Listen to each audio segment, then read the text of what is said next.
Gwe okimanyi nti ensonga za gavumenti yakulinnya mu nsonga za wayase ate eti bazitaddeko amateeka kati ndagamuntu ate bayo okwewandiisa ng'ogenda era kyekisigalidde kati kisigadde nondagamuntu no wayase olimba si no wayase obadde onyumiza no wedi kati kyobadde onyumiza kitegeeza ki ekyaki ekyo kyogambye nondagamuntu no wedi mugenda okukola embaga nga mulina endagamuntu maybe ekigendererwa kyabwe kyakureducinga child marriages kyesimanyi oba omwana we bateekuba mbaga kimugaana okukola ki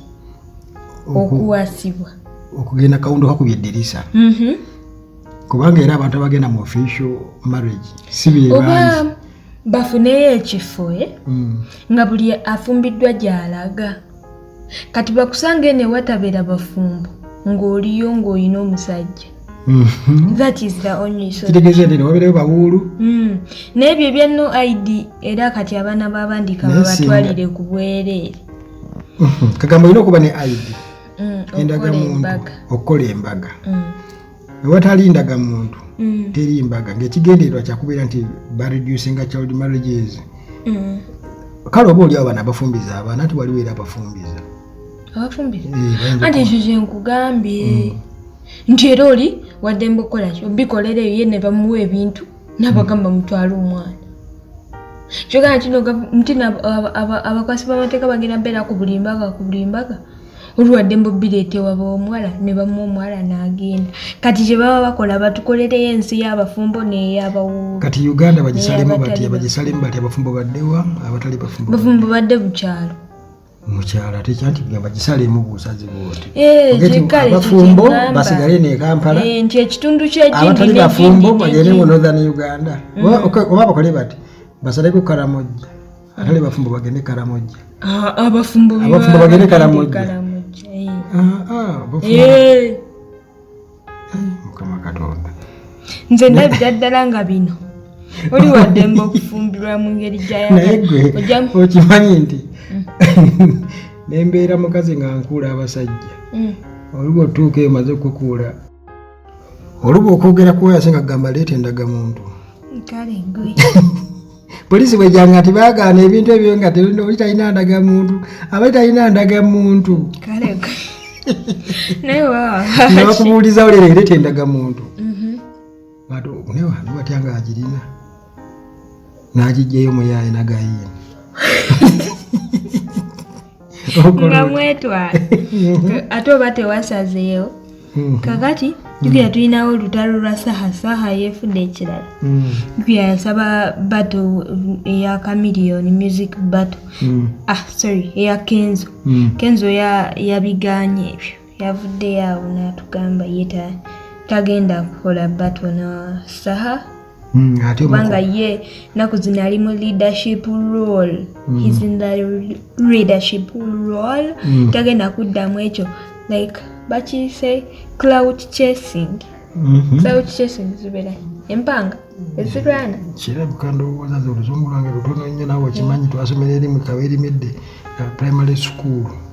n'ezikukulima gaali magi kale nga ye kyategeeza tagenda kudda ndowooza mu kuzannya ebyo byalabanga ebyekito ebyo byokudda nze ngamba waliwo okutya ebyokukola bingi bajja kuzeetaga gye bujja amaaso ng'ebirimu giweddewo olwo ng'anoonya akolekoleyo kasho abantu bajje nti bali tugenda mu bato bajja kuzeetaaga zijja kubaawo ezo zonna bato ffe be bamanyi ye Kenzo alabikanga ayinza n'ebyamuziki akyalinawo akasente kaalyako ate teyafuna nyaamu ate gamba tali bubi naye ajja kuzeetaaga ekinzesa buli weŋŋamba nyaamu kakati ku nsonga ze zimu eza saha Palaso yazogeddeko n'agamba nti Saha is one of my best friends ne relationship yaffe eri y'amaanyi despite ebyo bye balina ebyokwenyolanyola ne Chameleon bo bakyali mbu yes ebyokucankalana bibaawo era mu bakyali era buli alina kyali wakimanyi nti bibaawo banga jjukira nga bakyali eyo mu Rion Island Saha almost attacked him mbu mu mmotoka najjayo Machete bali mu nju ya Chameleone eriwa mpozi esseguku saha najjayo Machete nga alumba Palaso mune Palaso nalondawo amayinja nga olutalo olugize era Chameleone yakola ki yayingirawo tasapaala nga bagize akayagoba batugambe baali bakubiddwa kirabika yayogedde ensonga ki yali egedde ani Palaso oba amuwaayiriza ebyo tujja bimanya nga Saha avuddeyo n'atugamba era Saha yagambye ebyo Chameleone ne Saha bye balimu bijja kuggwa kubanga balingana family balina bingi bye basharinga so tebisobola mmala gaggwawo bwe bityo ebyo bibaawo era bijja kuggwa ate oyogere ku kusharinga basobola osharinga ebirala naye si bagirlfriend oba bagirlfriend baba bakyankalanya basobola okusharingawo kale tibasharinga tebalina buzibu kimu bakisharinga oba bebireta obuzibu by the way gwati lwaki babira basojjagana naye obadde ki owanze njagala nnyo okuwuliriza just Saha alaba asirise nnyo awulira ayagala kubeerako mawulire these days tasirise Saha akuba Saha akuba ate Chameleone alinawo ki pano Saha alina ennyimba nnyingi ezikuba kakati bana esho ya Shiba eyengedde nga Shiba nga shoye bweyengedde yabaddeko ku interview emu ne bamubuuza like kuba enemies be and Shiba was like nze sina ba enemies I only have those people abalowooza nti ba enemies bange abatabelievingla mu talent yange na mu kikyenkola be balowooza nti ba enemy bange nze mbasogera naawe tekitegeeza nti siri enemy wo kitegeeza ndi busy nfa ku bantu bansupporting na lubuto lwange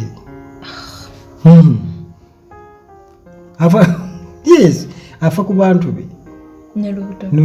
mulimu omuntu gwafaako ennyo kati ate kyennabayo okulaba fe mu kintu kizibu nnyo okimanyi noobeera omuntu nakusosonkereza wakiri oli omwogereko kati teeka n'ekizampo ya Bobi Wine okimanyi nti olaba abantu banagulapiti baani bonna baali emisikini balina okulumba Bobi Wine abeeko kyakola kati Bobi Wine olaba okubalekera okwogera kwali emisikini yalekerawo kuba yakimanyi nti kati bono bwe mwogerako kitegeeza nti mba muwa platform ekyo n'akirekerawo abo nabasaho olaba tabadda bagundi bagulapiti tabaddamu asirika busirisi n'abatunuulira era amaliriza talina nnyo kwegamba naye kwegamba bo bano kyenabalabako wakiri okusasula amawulire gamuwandiiko yes babekuli yakikolanga ngasasula amawulire gamuwandiikeko asobole okubeerayo waggulu kati gwe olaba ayogera kati gwe oluyimba yolugaana oba bwofulumya oluyimba olulungi olina okwerekerezaako stants bezigaana stants kyoba oyinza okulaba omuyimbi nga natera otekeka ekivu ne bakugamba nti bamuyiridde asidi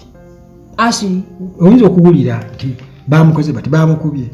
bageze bityo bwe bityo tiyasanze abatemu bamukubye obuyondo wanokinani bamukuba obuyondo naye abakuba obuyondo oba zaali za bipapula oleze nenyola zibakola mu bipapula kale kwegamba abayimbi bo ebyabwe muganda wange babeera beesojja kati alitegese omutwe gulinga ogwagondi aniono bontu ogwange ogumanyi tegutuukaawo enyondo munaana gwozimanyi kakati naye nga Shiba alina show ye ku Lwokutaano luno lero Lwakusatu alina nkyaruka oh my god ne Ragadi yavudde n'atugamba nti ategeka concert nga mu January mwaka ogujja mu January nga 25 2025 genda tegeka show ku Serena Hotel bambi mugende muwagire omuntu wamuwedda mpozi yayimba ki Ragadi ndigida aha mugende bambi muwagire ndigida zijukide jajanga one yayimba ndigida I don't even know kakati Ragadi agambye yabadde yategese show ye yabadde agenda booking show ye of 24th January naye yagenza okulaba ng'ate Sahara ategese show ye genda obeerayo era omwaka ogujja ku Lugogo Cricket Oval ko Ragadi nti okay nga bwe nsima ye bw'atayagala bino by'abayimbi be batandise era yabivumiridde nannyo gamba abayimbi lwaki mwatandise bino ebintu by'ebookinga show ku lunaku lwe lumu ebyokulaga competition biki tebituyamba kati n'ateekayo ewalala n'agamba nga bw'alina 24 nze kanteekeyo 25 anyway omanyi Ragadi yayimba kayimba ki ndigida kali awo ne waluka yayimba akayimba kwegamba kenda biradde kekakyasinze mulalu buli muntu yenna mulalu yagamba nti abantu bonna mu nsi balalu gonzo okulaba omuntu ng'aleo kati nga bwe nkulaba wano kumba oli mulalu gamba nze nga bwe ndaba ati yagali buli muntu yenna mulalu